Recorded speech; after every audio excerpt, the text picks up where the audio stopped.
Mahirap manalo dyan eh.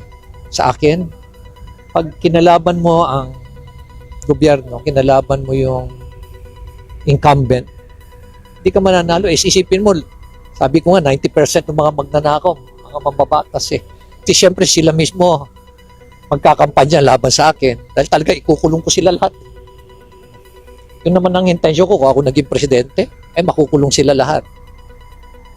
Siyempre, kakasuhan ko muna sila. Saka ako sila ikukulong. Yung mga, hindi lang naman mababatas yung kalaban ko dyan eh. May mga kasabwat din yan ng mga local chief executive. Diba? So, di rin naman natin pagkakailan na may mga local chief executive din, mga magnanakaw din yan. Diba, sinabi ko nga sa inyo na ngayon nasa politika ako, nalaman ko na siguro mga 80 to 90% ng mga politiko tumakbo lang bahala sa dahil masarap ang pera. Di ba? MAP yan eh. Masarap ang pera. Di ba? Kaya nga kinokontra natin yung political dynasty. Yun na naman. Siyempre, lahat ng mga dynasty halos 65% na yata ng mga politiko ngayon, dynasty na eh. So, kalaban ko ulit yan. Siyempre, lahat sila kakampanya laban sa akin. Gagawa pa sila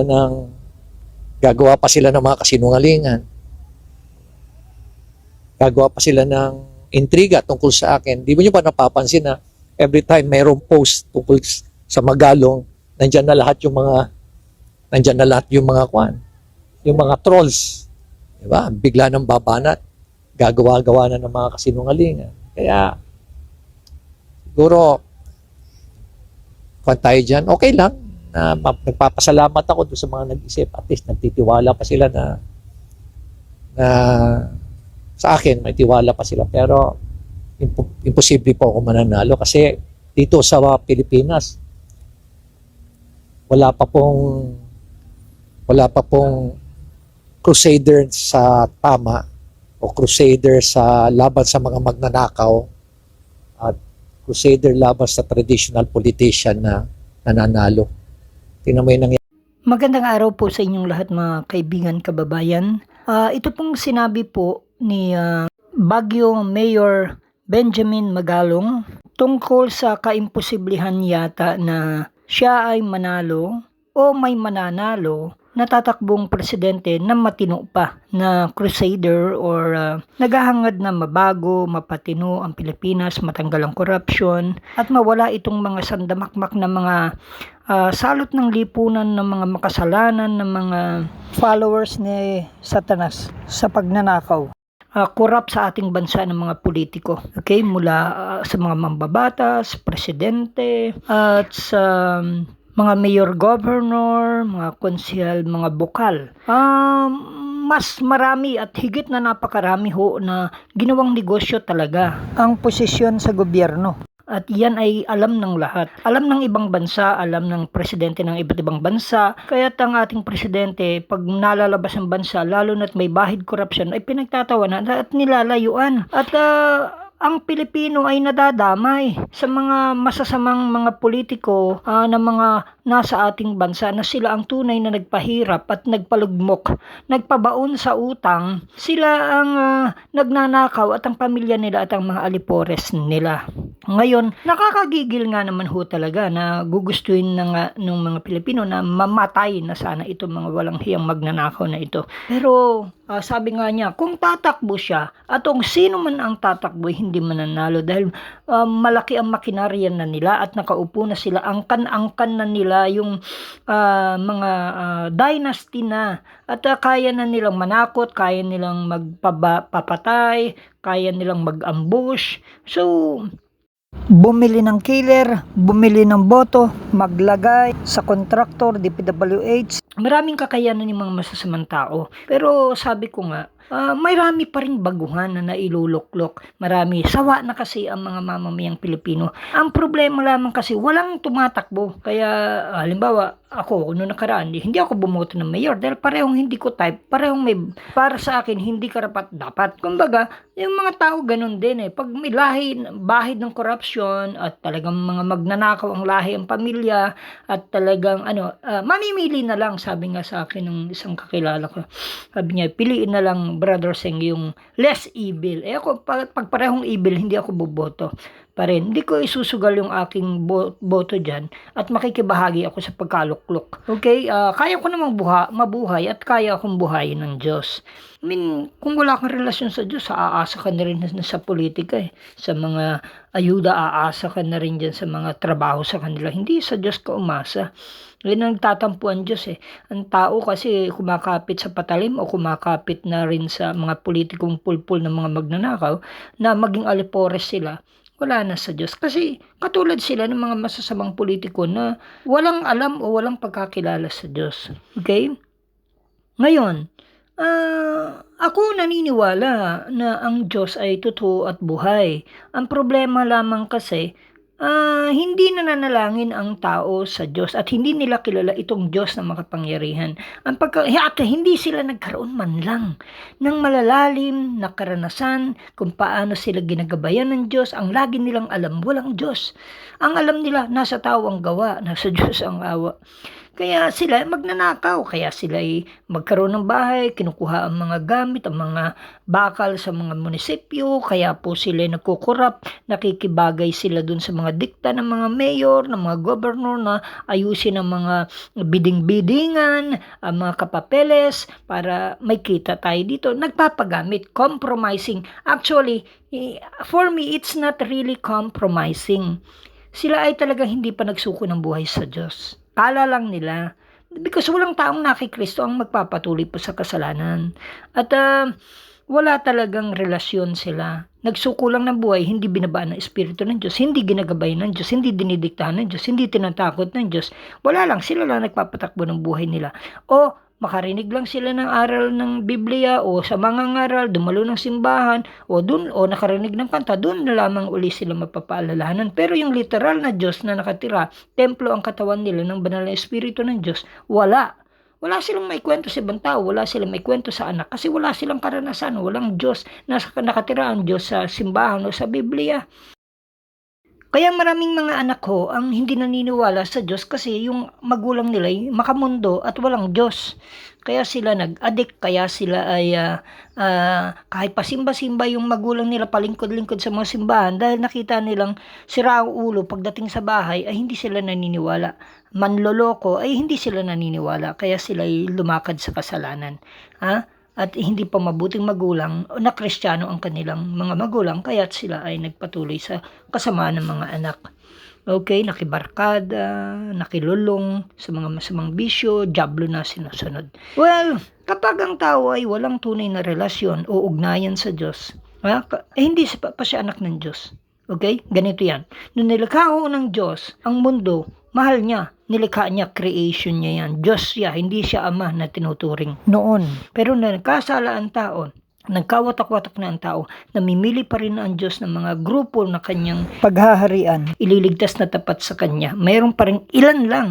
Kaya nga ginunaw niya ang mundo dahil sa kasalanan ng tao at hindi na matigil yung pagbaha ng panahon ni Noe. At nagsimula uli ang tao, nagsisama na naman ang tao. Okay, patuloy na namimili ang Diyos ng mga ililigtas niya. Bagamat ang tao ay hindi naman niya anak pa. Ang mga tao ay hiwalay dahil sa kasalanang minana kay Eva at Adan. Kaya ang tao ay nahiwalay sa Diyos. Roma 3:10, tao ay walang matuwid. Roma 3:23, ang lahat ay nagkasala at hindi nakaabot sa kaluwalhatian ng Diyos. Okay? Kaya kailangan si Kristo na upang maibalik yung relasyon at hindi lamang katulad ng Old Testament na ritual lamang ang paghahandog, pag-aabulay, paglilingkod sa Diyos at mayroong tagapamagitan ng mga propeta o tao ng Diyos. Pero ngayon, sa time ni Jesus Christ, tanggapin mo si Jesus Christ at nung natapos ni Jesus Christ yung pagsasakripisyo sa krus, ipinangako yung banal na espiritu na mananahan sa katawan ng mga taong iiwanan niya, ng mga taong mananalig sa kanya, kikilalanin siyang Panginoon tagapagligtas, bababa ang banal na Espiritu Santo at bumabanga at ito rin ang bababa sa mga taong tunay, quote and quote, na magsisisi ng kanilang kasalanan, tatalikod sa kasalanan, tunay na susunod sa Diyos, tunay na magpapatotoo sa Diyos, tunay na mabubuhay para sa Diyos, tunay na na maglilingkod sa Diyos. Okay, ang buhay nila. Sila na ngayon yung tinatawag na yung church, iglesia, tinawag mula sa kadiliman, eklesiya.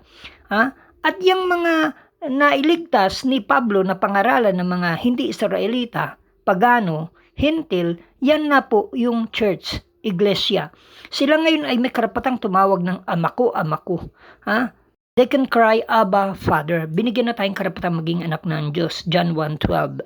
Okay? So, may mga anak na talagang kinikilala ng Diyos. Hindi lahat ng tinawag niya ay tumugon. Hindi lahat ng pinili niya ay tumugon. Mayroong tumugon. Meron din namang mga taong alam ng Diyos na hindi maliligtas because hindi niya tinawag yun. Alam niya talagang ang likaw ng puso ay talagang kasamaan. Okay? So, mayroong mga tao naman na followers o talagang tupa sila na naghahanap sa Diyos. Sila ay tupa. Sila yung gustong maligtas ng Diyos. Okay? At talagang ililigtas sila kahit sila ay muling madapa pero hindi nagpapatuloy sa pagkakasala. Bumabalik at nakikinig sa saway at pangaral. Sila yung mga tunay na anak ng Diyos. Kaya alam niyo ho, sa ating bansa, sa larangan ng politika, akala natin tayo ang sosolve sa problema natin. Tayong sosolve sa nanloko sa atin, sa pumatay sa ating kamag-anak o sa naggago sa atin, gumawa ng masama sa atin. Ganyan tayo many times. Gusto natin ilagay sa kamay natin yung batas at tayo nang kikitil sa mga siraulong mga nasa gobyerno. Pero hindi. Binigay natin sa Panginoon yung mga nanlokong kakilala ay talaga namang napeste. Sila ay nasalot dahil sabi ng Diyos, akin ang paghihiganti. So, wag inyuhin. Kaya tayo ho ay, kung tunay tayong anak ng Diyos, may espiritu tayo ng Diyos, tunay na lumalakad tayo sa katuwirang kabanalang paglayo sa kasalanan, at talagang follower tayo, hindi lamang believer, follower tayo sa isip, salita at gawa. At lumalayo tayo sa kasalanan. Asin at ilaw tayo ni Kristo. Bibig niya tayo. Hindi tayo nakikisalamuha sa mga masama. Hindi tayo nakikisalamuha tayo para akitin sila. Hindi para makibagay sa gawa nila. Ayaw ng Diyos yan. Patunay yan na wala kang Diyos kung ikaw ay nagpapatuloy sa pagkakasala. Okay? At kung hindi ka lumalago, hindi ka rin napapaakay sa tamang taga-akay, tamang lingkod, bulag ang gusto mo masarap lang sa tenga, kasamaan, hindi nasisita, hindi ka nakokorek. Ibang Diyos ang gusto mo. Yung patakbuhing Diyos na gusto mo. Pero hindi Diyos na gusto niya yung mabago ka o gamitin ka niya. So, ang mga anak ng Diyos ay pwedeng manalangin sa Kanya upang isumbong yung nang-aapi, yung mga masasamang mga lingkod bayan kuno, yung mga masamang politiko. Akala nyo wala. Naku, ang dami ho nating alam na ganyan. Ang dami na rin ho nating pinanalangin. Talagang pinalo ng Diyos. Hindi lang pinalo. May nangyaring malala sa trahedya. Hanggang ngayon, meron ho. Kaya, huwag kayong mag-alala, sabi ng Diyos sa akin ng paghihiganti, ibigay nyo sa Kanya. Kaya nga may panalangin Kinakalembang natin, hinihila natin yung tali upang kumalembang sa taas, kumbaga, sa yung kalembang. O di kaya yung kamay ng Diyos nakababa. Hinahawakan natin yung kamay niya. At sinasabi natin sa Kanya yung gusto natin. Kahit yung mga propeta, mga hari ng Diyos, yung Kanya talaga, yung mga inaapi, yung mga tunay na mga lingkod ng Diyos sa Old Testament at in the New Testament, ay lumalapit sa Kanya at ipinagtatanggol ho ng Diyos. May namamatay, merong talagang dinidisiplina, mayroon talagang kinuha na para parusahan at sa impyerno dalhin. Hindi langit ho. hindi lahat lalangit. Talagang may impyernong nakalaan sa dyablo at sa susunod sa Kanya at hindi susunod sa Diyos. At may time na kukunin sila ng Diyos. At pwede nyo ipanalangin na kunin sila ng Diyos. Iyan ang panalangin ho ng mga propeta at mga alagad ng Diyos. Kaya pwede rin nating ipanalangin sila. Sabihin natin, wala, hindi na sila maaalis. Brother, hindi na ba maaalis sila ganito? Kasi ang dami nilang mga nagagawa, ang dami nilang project. Sabi ko, kung sila ipapanalangin natin, isang high blood, isang aksidente lang yan, isang misteryosong sakit lang yan. Pwedeng kunin sila ng Diyos, kitilin sila ng mga kalaban din nila o payagan ng Diyos yan. Walang pakialam ng Diyos sa mga magpatayan kayo, mga makasalanan kayo. Walang pakialam ng Diyos. Pero yung mga anak ng Diyos, pinoprotektahan talaga niya. Okay? Yung mga anak niya ng Diyos ay pwedeng manalangin para mabago ang ating bansa, mabago ang ating lugar, mabago yung sitwasyon, mabago yung pangyayari, na maghari ang Diyos, Hindi yung para yumaman ka, maging sikat ka, maging tanyag ka, kundi magawa yung ng Diyos yung kalooban niya. Halimbawa, sa ating gobyerno, matulungan yung tunay na naghihirap, hindi yung pili lang ang tutulungan. Hindi yung ninanakaw nila yung mga kaban ng bayan, yung buong pamilya nila, at yung kanilang mga alipores, silang nakikinabang samantalang naghihirap ang bayan na sana'y uunlad. Pero dahil ninanakaw ng masasamang politiko, we can pray for them na sana'y maligtas. Pero kung hindi, kunin mo na sila, Lord. Mali rin naman yung iba, panalangin natin sila maligtas, maligtas. Ayaw nga magpakaligtas, pagpagan mo na ng sandalya, sabi ng Panginoon, pag ganyan talagang ayaw. Tayo, mayroon din tayo mga pinatanggap sa Panginoon na mga politikong kinakausap natin, pero talagang akala natin susunod, no? Pero hindi pala, pero nabuhay din sa pagkakasala at pag mamalabis. Yung iba ho, namatay din. Tapos, meron pa ho akong inaantay na talagang binabo yung lingkod ng Diyos, tapos talagang talamak pa rin ang kanilang pagkilos bilang masasamang mga politiko. And I know, nararamdaman ko na talagang may gagawin ng Diyos. Kaya sabi ko nga sa iba, huwag kayong mag-alala. Kung may Diyos kayo, isumbong niyo sa Diyos. Diyos ang gaganti kung ginago kayo. May ginawa, mayroong tinarantado kayo.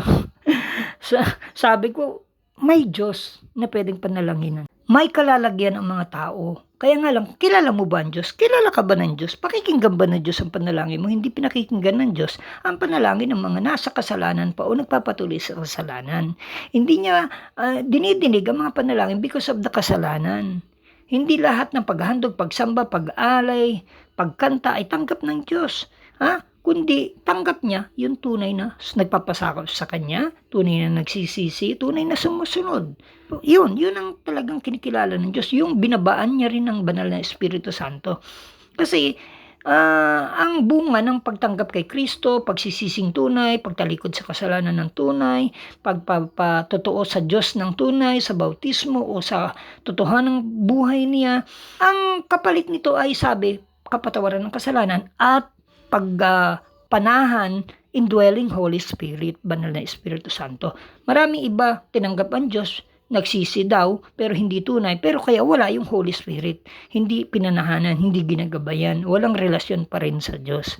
Kaya mahalaga ho, na kahit konti lamang, kung may mga anak siya na hihingi, parang si Abraham, di ba? Hiningi niya yung kaligtasan ni Lot. Kumbaga, pwede tayong mag-intercede na yung mga masasamang politiko, we can pray for them. We can pray na sila ay maligtas o kung hindi, kunin na tanggalin na. Kung talagang talamak ang kanilang ginagawang katarunta doon sa mga munisipyo, gobyerno, kapitolyo, city hall, senado, kongreso, panalangin yung tanggalin talaga sila.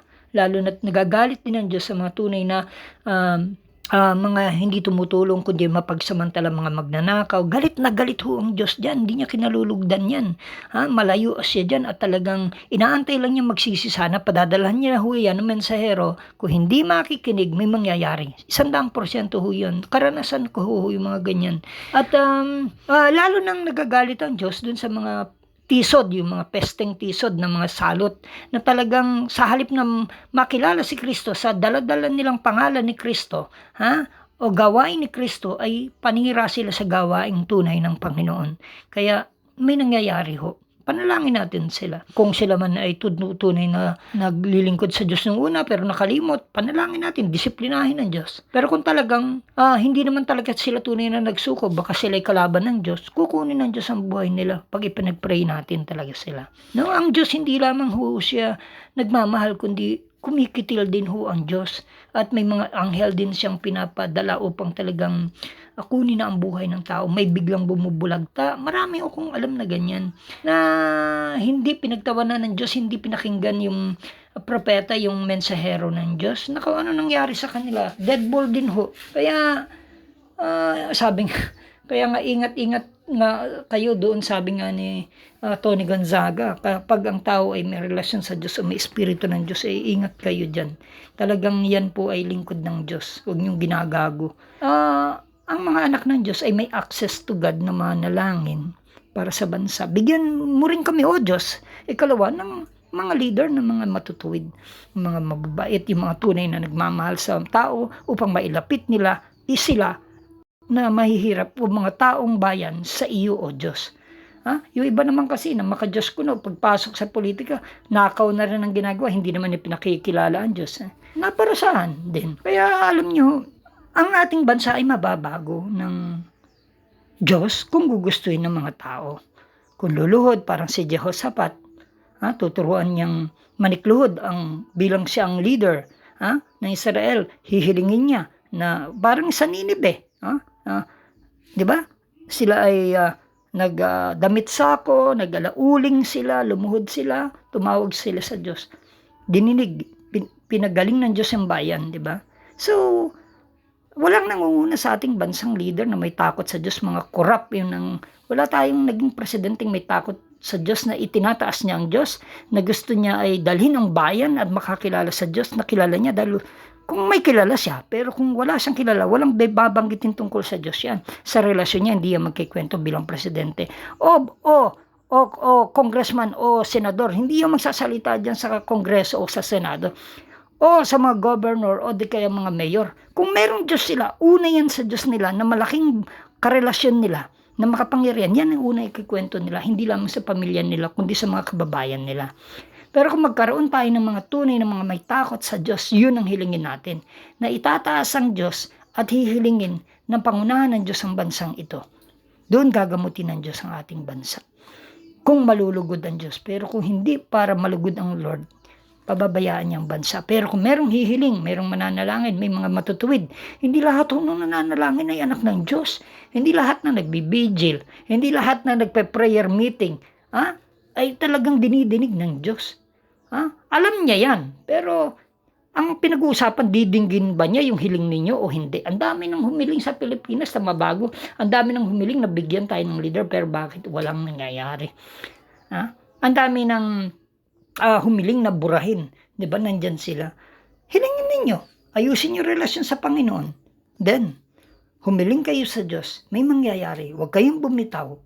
At talagang Diyos ang pag-asa natin, na hindi na raw mababago ng mga ibang tumatakbong good servant, good na public servant, na tumatakbo sa politika, pero hindi na raw nila matatalo yung kalaban. No, saglit lang, ang dami nating kakilala. Magbabangus, di ba? Tinalo yung tahidan na doktor sa Kabisayaan, di ba? Nagkapitan muna, tapos tumakbo siyang mayor, natalo niya yung tahidan ng mga politiko. Marami hong naluluklok ng mga bago ngayon, ng mga may kagandahan pa ang puso. Pwede silang ma-promote, pwede silang maging mayor din upang mapalitan ang masamang pamunuan ng mga magnanakaw. Kaya umasa tayo, at kung kayo naman ay tunay na lingkod ng Diyos at hinihipo kayo ng Diyos na pumasok sa politika upang maging patotoo niya at i-display kung paano ang maging Kristiyanong leader, parang si Jose na anak ni Jacob, na naging naging prime minister ng Egypt, di ba? Na iligtas. Tapat siya sa lahat, nakulong, binugbog ng kapatid, ibinenta, naging alipin, binili siya ng gwardiya, tinukso ng asawa ng gwardiya ni Potiphar, pero naging tapat pa rin sa Diyos. Hanggang siya ay naipaliwanag niya yung panaginip ng Pharaoh at siya ay ginawang kanang kamay, o di ba? Parang sila Daniel sa Babylonia, di ba? Nagkaroon sila ng mga tungkulin na sa pamamahala. Pwede tayong humingi tayo, magkaisa. Yung mga tunay na Kristiyano, hindi naman lahat ng grupo na tumatawag na walang relasyon sa Diyos, anak ng Diyos. Yung may relasyon lang sa Diyos, yun ang kailangan marubdob na talagang humingi sa Diyos. At padidinggin ng Diyos because sila ay matutuwid. Dinidinig ng Diyos ang panalangin ng mga matutuwid, hindi ng mga bulagsak na Kristiyano. Dinidinig ng Diyos ang mga panalangin ng tunay niyang anak na may relasyon sa Kanya, may espiritu niya, nabubuhay sa katuwirang kabanalan. Yun ang dinidinig ng Diyos. At bagamat minsan, ayaw pang gawin ng Diyos, but we can pray. No? Kasi merong divine will ang Lord kung anong gagawin niya sa bansa. Pero pwede niyang gawin o hindi pa muna. Pero pwede rin natin ipag-pray. Pwede natin ipag-pray na magbigay ang Diyos ng mga matutuwid. Na talaga, na hindi matutokso sa anumang pera, hindi magnanakaw. Pwede natin ipag-pray yung mga talagang politiko, mga magnanakaw sa ating bansa, natanggalin sila, gumawa ang Diyos ng paraan. Gagawin ng Diyos. Hindi sa pamamagitan ng galing ng tao nang tumatakbo, kundi sa kapangyarihan ng Diyos. Siya ang magtatanggal, siya ang magpaparusa, siya rin ang parang kikitil, magpapromote, siya ang mamimili ng papalit kung hihilingin ng mga matuwid na anak ng Diyos. Ang panalangin ng mga taong matuwid ay pinakikinggan ng Diyos. Tandaan ho natin na ang Diyos ang nagpabagsak sa hari ng iba't ibang kaharian, sa hari ng Babylonia na si Nebuchadnezzar, ginawang baliw. Siya po ang nagpabagsak sa Pharaoh ng Egypt nung time ni Moses. Siya rin ang nagpabagsak kay Haring Herodes nung time ni Jesus Christ. Pinarusahan hanggang mamatay at marami pang iba. Para sa NSK News ng NSK TV Channel, Narciso Co. reporting.